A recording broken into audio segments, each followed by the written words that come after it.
One Last Step, Tara Mills Series, Chapter 14.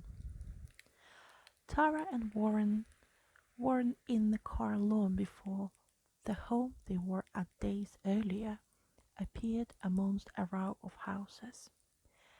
As they pulled into the driveway, the sound of laughter caused Tara's head to turn. Two young children were kicking a ball around the yard, where days earlier an active crime scene was held, and it gave Tara a sudden, eerie feeling.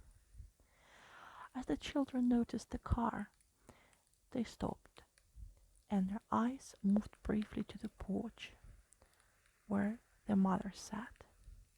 Reassured by her presence, they began to play again, as the mother made her way down the steps.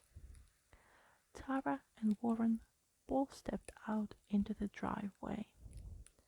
"Can I help you?" the woman asked.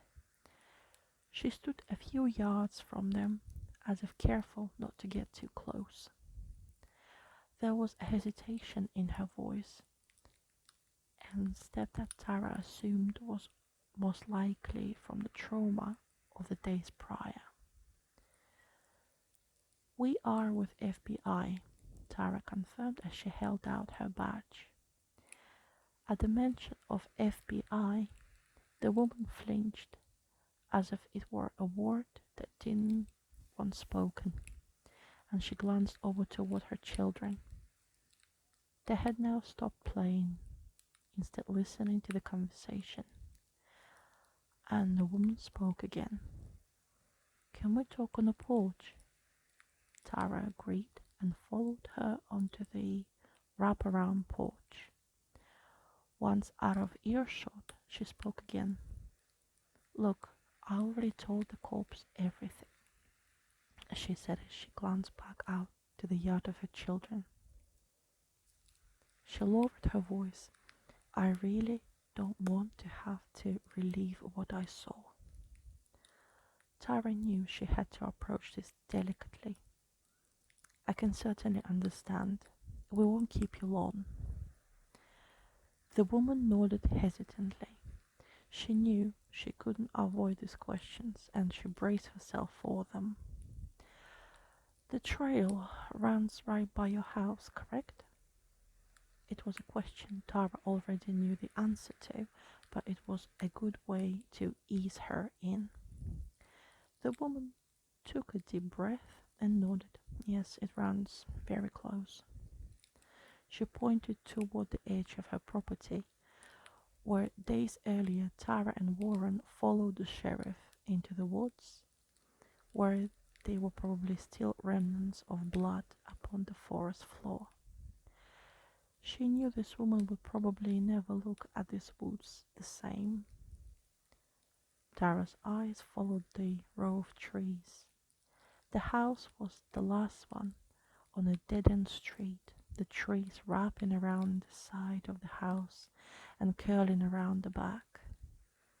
She wondered if neighboring houses sat just as close to the forest. "Does the forest line your neighbor's backyard as well?" "Mm-hmm. The trail only runs by my property though." Again, she traced the trees along the side of her house with her finger, but then she stopped a moment when she heard one of her kids yell out in frustration. Her eyes darted across the front lawn to where her children were now arguing.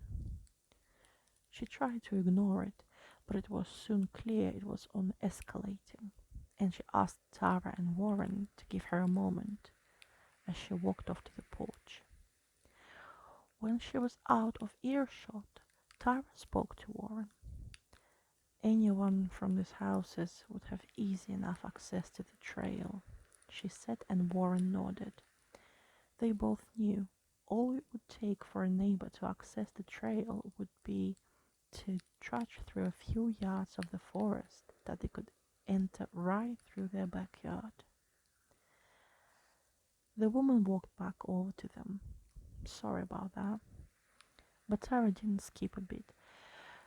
"Do you get along with your neighbors?" The woman looked down toward the other houses, pondering the thought. Yeah, well, we get along with mostly everyone, she said, her eyes continuing to scan the houses. The word almost stuck in Tara's mind like a splinter. She knew she was on the verge of something. Is there anyone you don't get along with? The woman sighed and rolled her eyes. Just some grump down the street, she shrugged. Why is that? The woman rolled her eyes again. He's just always walking through my yard to get to the trail. She shook her head at the thought. I don't really like people doing that, but he seems to think he has some right to access it this way. Tyra knew something of importance was just a few words away. She asked, did it ever result in an argument? The woman nodded. Mm-hmm. He wouldn't get off my property. He said people like me didn't deserve to live here.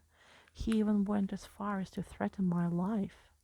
Said I didn't deserve to live, which I felt was a huge overreaction.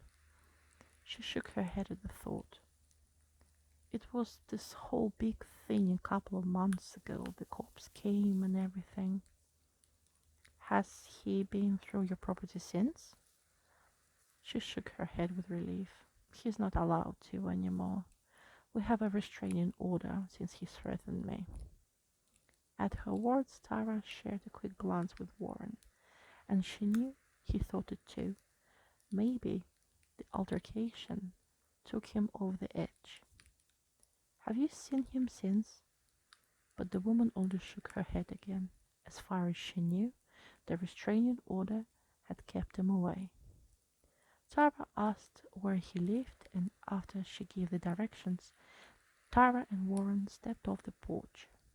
A few minutes later, Tara and Warren stood on the porch of the man's house. Tara lifted her fist and knocked on the door.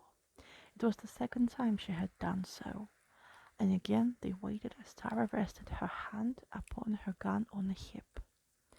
They heard, "I'm coming." The voice shook with age, causing Tara to look toward Warren. They were both surprised to hear the voice of an old man, and her hand relaxed. The man slightly opened the door, but even the door was a way too heavy for him, and he just leaned against it with his cane in the other hand. "What do you want?" he growled. Tara held up her badge. "We're investigating the murder that happened a couple of houses down." The man's lips curled in disgust. "I don't know nothing," he sneered. "We just want to see if you heard anything. We're asking all the neighbors," Tara insisted.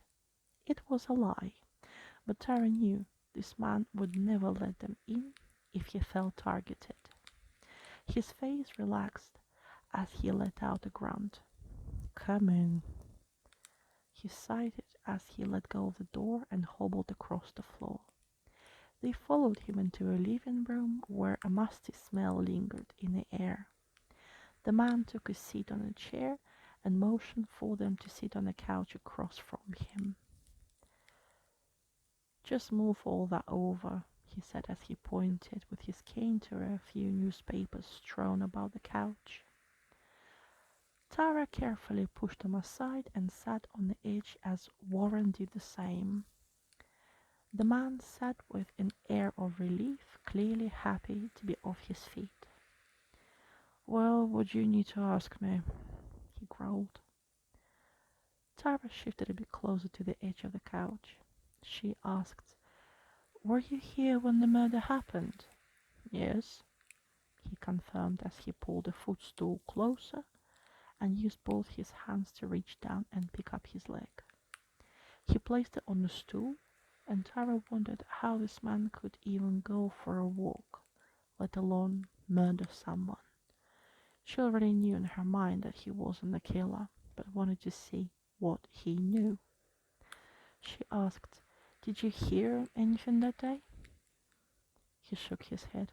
I heard the sirens and later learned what happened on the news. Tara looked down at his leg. She had a hard time believing that this man walked through the woods often, like the woman said.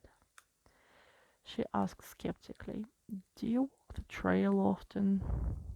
He let out another grunt. "Not since that bitch put a restraining order on me," he snapped. He then lowered his voice. "I used to walk to help my leg, but my arthritis has gotten a lot worse. It's getting harder and harder to get around, and now I can't access the trail easily. Well," he looked off into the distance, trying to ease a sudden rush of anger. "It's probably her fault my leg seized up," he finally muttered. Suddenly Warren's phone rang. "I gotta take this," he said to Tara as he got up and stepped outside. Tara watched him go for a moment, wondering what it could be. Maybe another development in the case. She turned back toward the man, who stared at her waiting for her to continue, and she finally pulled out the pictures of the victims, flashing them in front of him. "Do any of these people look familiar to you?" she questioned. She stood up and handed them to him. He flipped through each one and then shook his head. He affirmed, "Just on the news." He held the pictures back to her.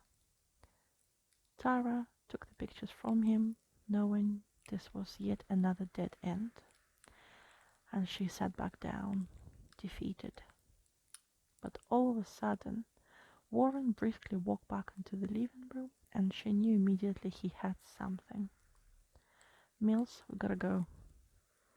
Tara quickly thanked the man for his time, and soon after she was following Warren to the car.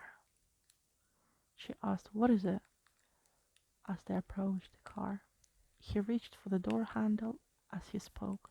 Two more hikers went missing. One last